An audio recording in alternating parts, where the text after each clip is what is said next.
She is teaching at the Community College of Denver. She is a student of Michelle Saltzman at UC Riverside, a PhD candidate. She's writing her dissertation on Sidonius Apollinaris, and her talk is entitled Pandemic, Fall of Rome, Romanness, Corruption, and the Popular Imaginary. Welcome.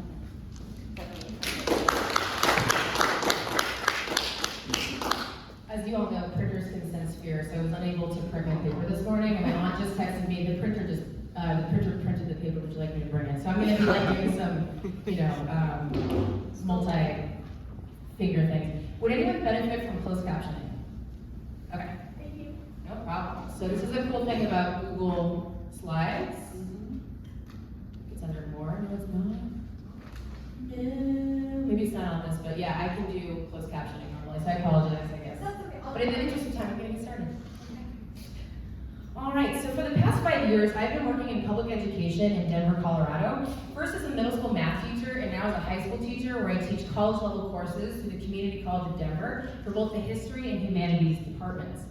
My ability to do this is simultaneously a point of pride and amusement for my colleagues. On one hand, due to my employment, we can now offer at least 18 additional community college courses as part of our designation as an early college program, whereby our high school students can potentially earn an associate's degree by the time they graduate.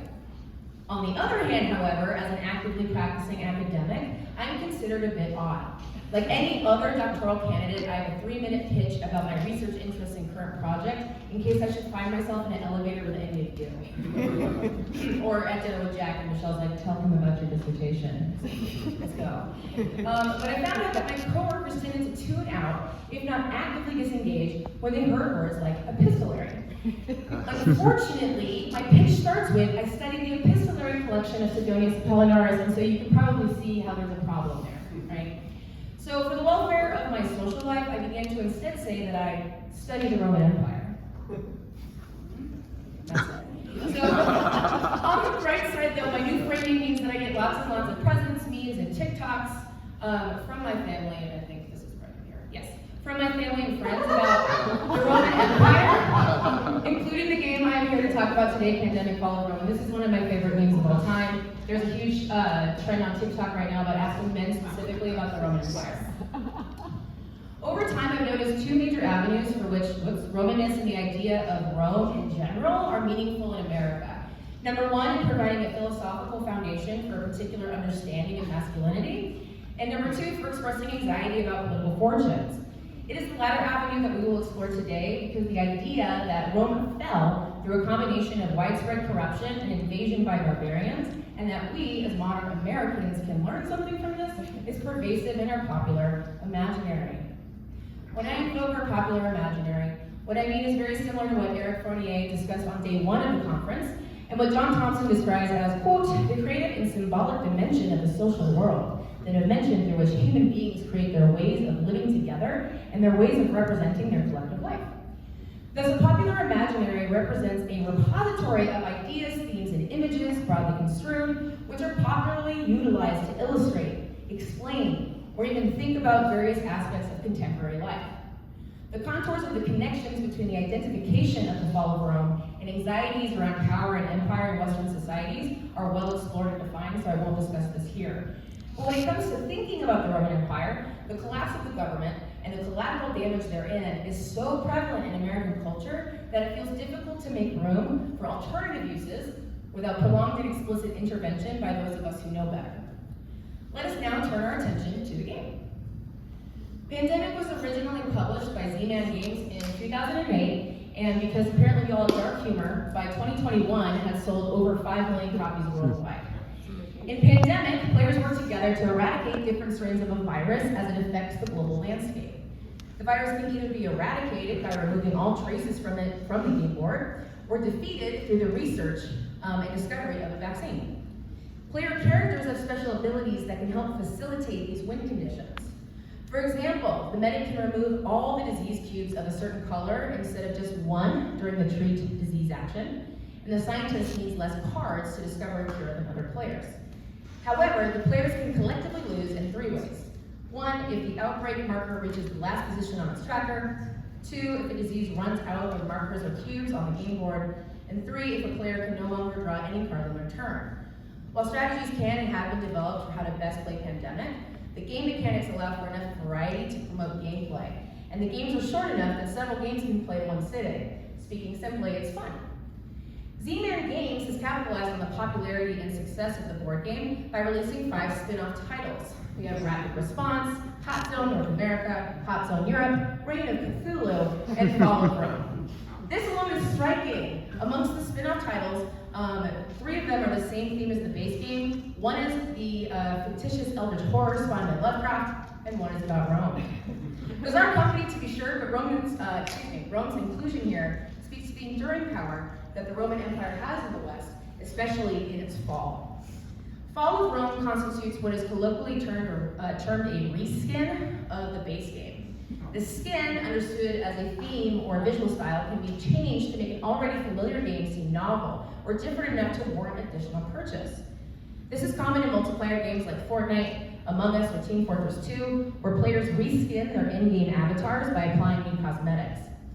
Reskinning can also mean the reuse of an entire game, as with the pinball games Shrek and Family Guy, which use the same exact board and ways that the ball can travel around the machine, or the reuse of only a selected few game elements to make a new product, as in the reuse of the Japanese game Doki Doki Panic to publish a completely different version of Super Mario Bros. 2 in North America. So if Fall of Rome is a reskin of the original Pandemic, we should understand that the mechanics and strategies behind the original Pandemic have been recycled and updated with a late Roman polish for Fall of Rome. Oops, my bad. So, I think I put this out of order, which is very good. This is also was meant for how Americans think about Rome, right? So these are all headlines for the past 5 years. Okay. All right, this is the reskin. So as in the base game, players start their turns undertaking 4 actions, which they can choose from a variety of options.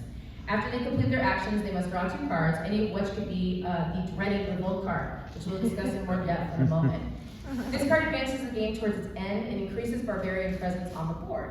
The player then determines which cities are to be invaded by drawing cards from the barbarian deck. So I'm going to walk you through a sample turn to make things clear, but it's kind of hard to do this abstractly. Okay, so I am the Master Militum and I'm pink, which I love. And I am currently in Genoa with 1 legion. Okay, so on my first action, I moved, wrong keyboard name, I moved to Roma. And then because Roma has a fort, I can recruit legions, and at this point in the game I can recruit 3. As the game progresses, your manpower decreases. For turn 2, I then march to Aquileia. And then I can take at least 3 legions with me to do that. And then for action 4, I attack them. And so one of the mechanics of the game is you must use as many die as you have legions. And so when I rolled, I got to remove a barbarian and a legion, and then remove a legion. But because the Master Militum is special, I don't lose as many legions as they should. Okay, so basically I'm unstoppable. After that, it's time for the draw phase, where I draw player cards. And so this can be any number of cards, usually cities, but it can occasionally be like an event card, which I'll discuss in a second. And then, or the revolt cards, which no one likes. And then I go into the invasion phase. So this is where you draw a barbarian card, quote unquote, and then whatever the color is, you go ahead and put that cube either on the way or in the city. It's a little more complex than that, but I'm not, you guys don't need to know that. At this point in the game, I only have to draw 2. Again, as the game progresses, you draw more barbarian cards for invasions. And you can negate invasion by having legions situated on the cities, but they need a fort or your presence there. Otherwise, legions are apparently useless and run away crying. Yep. So that's how player turns work. Okay. The idea of reskinning should help us understand some of the choices Z-Man Games made for the Fall of Rome's gameplay. The barbarian cubes take the place of disease cubes, rendering them a faceless mass which crowd into Roman cities. Similarly, the game reuses the outbreak mechanic from the base game, where a disease can spread into neighboring locations if more than 3 cubes can be placed on a target. In Fall of Rome, a city is sacked if more than 3 cubes of one color are placed within it, and the barbarians spread to neighboring cities. Barbarians, then, are analogous to infection, an uncomfortable reminder of how the term barbarian has been used and is still used in contraindication to civilization. The epidemic mechanic from the base game appears in the Fall of Rome spin-off as a revolt card. same steps and language, leading to a moment of confusion to the historian, but ostensibly nobody else, okay? So during a revolt, step 2 requires the player to draw a card from the bottom of the barbarian deck. The player then places 3 cubes of the corresponding color into the city, indicating that a city is on the verge of collapse. Unlike the game setup, which sees barbarians congregating on the eastern and northern limits of the empire, the revolt mechanic can place barbarians anywhere on the map. And so, a group of vandals can pop up seemingly like daisies in Cordoba. My husband, who played with me, took this in stride while I muttered, okay, but how did we get there? As I begrudgingly put the cubes in Hispania. It is important to note that the fall of Rome and similar pieces of popular media are most usually and emphatically not meant to be viewed as a historical simulation, but as entertainment. This difference is highlighted within the historical notes of the rulebook. Here, the interested player will find that pandemic fall of Rome is inspired by the historical events surrounding the fall of the Western Empire, from the early stirrings of instability in the 3rd century CE to the deposition in the last Western Empire, either Julius Necros or Romulus Augustulus, depending on who you ask, in the late 5th century. Although a strong attempt has been made to pair the game mechanics with some level of historical backing, this game is not attempting to be considered as a historical simulation. The Roman Empire fell apart for 1,000 nuanced reasons that historians continually debate to this day. When a design choice was required between simulation and gameplay received preference. So I was reading this and was like, sucking my teeth, and my husband's like, are you okay? And I was like, this is just so wrong. Okay. While this disclaimer may be viewed as an attempt to cover a multitude of sins, such as combining the Angles, the Saxons, and the Franks into one giant amalgamation of barbarian, or the complete absence of Christianity in a game ostensibly set in the later Roman Empire, or the fact that the game ends that the city of Rome should be sacked, this disclaimer allows for a powerful metacognitive framework in storytelling, the idea of cultural verisimilitude. We're doing theory. Okay, cultural verisimilitude is related to Platonic and Aristotelian conceptions of mimesis and tragedy. However, by entering into the wide, wild world of semiotics, cultural verisimilitude allows us to examine and interrogate how culture ties and binds us together under a shared set of assumptions, or what Stuart Hall calls a, quote, shared conceptual map, and the codes by which these maps can be decoded and communicated. These shared maps and codes, often implicit, help us understand what is right, what is wrong, what is important, and the performance of same by a culture's actors. In this context, cultural verisimilitude is a manifestation of the culture's dominant ideological discourse that reflects what people believe is a true reflection of the subject matter, but is actually popular understandings and, crucially, expectations about what is true. The discourse creates a sense of the real, a realism that is culturally contingent and awfully reflected in and reiterated in popular media. I was unaware of the importance of cultural verisimilitude in game design until last year, when I was invited to give a paper on Civilization 6, another game, at Cal State University Long Beach for their Alea Iacta series on the subject of narrativity and reality in ludo-historical works. Dr. Cat, that's me, my husband got COVID, so I can stay. I was very mad at him. I told him if he did it again, I would fight him. Okay. Whoops. Oh yeah, you can click that if you get the presentation, you can see me talk about it. Click to exit full screen. Slideshow. Don't worry. All right, I was unaware of this until last year, right? So Dr. Kat Manning, who holds a PhD, no, just go to the next slide, bro. No, not reload the page. There we go. Who holds a PhD in English from the University of Michigan, was also invited to speak in her twin capacities as a PhD holder in English from the University of Michigan, and also as a narrative lead for Firaxis Games, who actually published the Civilization series. In her paper titled Verisimilitude and Greekness in the Civilization series, Dr. Manning explained that from the perspective of game developers, the myriad understandings of and sources for ancient Greekness had to be distilled into a Greekness that was not only readily intelligible to its audience, but also fit the needs and mechanics of the game. It is this understanding of verisimilitude that will allow us to understand how popular notions of late Romanness are continually reinforced and replicated through popular media. Our late capitalist society complicates this because the point of producing and publishing a game these days is to sell it, right? So in order to ensure this, the game must be intelligible to its audience, which means building upon ideas and understandings that are already prevalent. This means that to make a game about late antique Rome is to make a game that reflects popular understandings of the time period. It also means that we're in a positive feedback loop regarding late Romanness. Popular media represents this time period, as we shall see, as one of decline, marked by corruption and invasion. This popular media is thus consumed, instilling a sense of knowledge about the time period in popular audiences.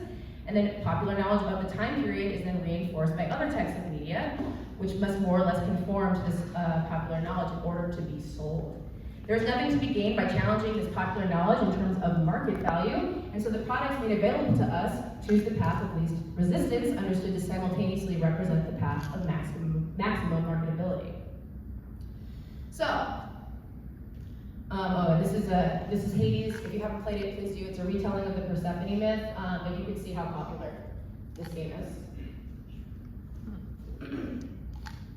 Okay. So what vision of late antique Roman Empire is considered most palatable to modern Western audiences, if not particularly American audiences? Most assuredly is not the late antiquity marked by religious intensity and mixed cultures that Glenn Bowerstock surmised was more amenable to the Western audiences in the 1990s. Indeed, this late antiquity is almost entirely devoid of religion, as I mentioned earlier, save for the prophetic powers of the Vestalis. The Vestalis is a female character whose special abilities allow her to scry or peek into upcoming cards in order to strategize around potential revolt cards. Since the Vestal Virgins were disbanded under Theodosius I by the end of the 4th century, the characterization is jarringly anachronistic to my 5th century scholar eyes. But when I informed my husband of this, and told him that a young virgin or ascetic would have been more appropriate for the theme, he disagreed, stating that the religious overtones of Christian ascetics do not fit in with the quote-unquote powers of the character. Keep in mind that he knows about as much about Vestal Virgins in traditional Roman religion as he does about Christian asceticism, which is next to nothing. Nevertheless, the Vestalis felt more authentically Roman to him than the ascetics did, despite the fact that both groups are equally Roman in character and identity. And arguably, the Christian ascetics are more closely tied to academic conceptualizations of late antiquity, as yesterday's papers aptly demonstrated, right? So it's really funny to go from Christianity is what late antiquity is, to this, which is... and this is when I lost control of my life and started putting bitmojis with myself. Far from a world of innovation and continuity, this late antiquity is one of warfare and impending disaster due to the central state's inability to contain it. All but 2 characters have a military foundation. The Mercator, easily the worst character in the game, and the aforementioned Vestalis are the only 2 that are martial in character. The rest are recognizably martial. So we have the Consul, the Praefectus Classus, the Magister Militum, the Praefectus Fabrum, and the Regina Foederata. Since the core mechanic of the game is fighting barbarians, these characters are preferable for gameplay. Unsurprisingly, the notion of decline underlies another central mechanic in the game. Decline, driven by the city sacking and the corruption of power represented by the event cards, is another way in which the players can lose. Every time the barbarians sack a city, the decline marker progresses down, as you can see here. However, the player can elect to advance the decline tracker themselves without a sack by choosing the corrupt option of their event cards. Event cards can be drawn during the draw card phase of player turns, no, just kidding, and allow players to meaningfully intervene through the game in creative and cooperative ways. This mechanic of the event card is actually part of the base game, but because the idea of corruption is central to Z-Man Games' conceptualization of late Romanness and late Roman governance, all of Rome's event cards have a decline option. Players can choose this much more useful and powerful opportunity, but must progress the decline marker as compensation for the corrupt use of player power. During gameplay, it is almost always better to take the corrupt option of an event because of how useful they are to the player. So corruption becomes almost unavoidable in attempting to save the Roman Empire. And this conceptualization is also reiterated in media. So you have films like Quo Vadis in 1951, Julius Caesar in 1953, Spartacus in 1964, The Greatest Story Ever Told. Martin Winkler, in his examination of cinema post-World War II, sees this as a way for Americans to think about the military tyranny of the Romans. And more popular representations of Romanity have added to this notion of corruption. So the film Gladiator has corruption of the emperor as a driving narrative device, and HBO's lauded miniseries Rome presented Rome's leadership and its women critically as being corrupt and power hungry. Rome is also meant to fall. One of the major takeaways from my playthrough is this game is really, really difficult, okay? Hence the table flipping. Pandemic as the base game, the standard game includes 5 outbreaks. In Fall of Rome's introductory beginner version, you have 5 revolts. So it's just harder. You also cannot defeat the barbarians at all, right? So in the base game, you can eradicate a virus and then never see it again. In this game, you can ally with the barbarians, but they can still invade. And so I think Sidonius and Apollinaris would be like extremely excited about that and agree. And yeah, so, you know, through gameplay then, players are left with an overwhelming sense of the fall of Rome and that it's impossible to prevent despite the best effort of its military leaders. And before you think to yourself, oh, Madeleine must be terrible at board games. That's why you came to that conclusion. I want you to know that my husband, like, that's his thing. He consumes game media like other people consume literature and movies. He's the current pinball champion of Colorado. And he was like, this game is dumb, it's really hard. He became increasingly frustrated as we were defeated time and time again by the never-ending onslaught of barbarian invasion. He can, however, pronounce Bloodunum without hesitation, so it's not a complete loss. This perception of Romanness, especially late Romanness, as corrupt, marked by decline, and chiefly military in nature, will likely continue. In order to change how Romanness appears in our own respective societies, we need to make space for alternative perspectives and interpretations through the promulgation of competing media. While glimpses of this can be seen in the myriad Wikipedia entries on late antiquity and related topics, this process is not fast or deep enough to make a dent in our imaginary anytime soon. However, if any of you want to go in with me in creating a game or movie about a more accurate late antiquity, have your people call my people. There you go.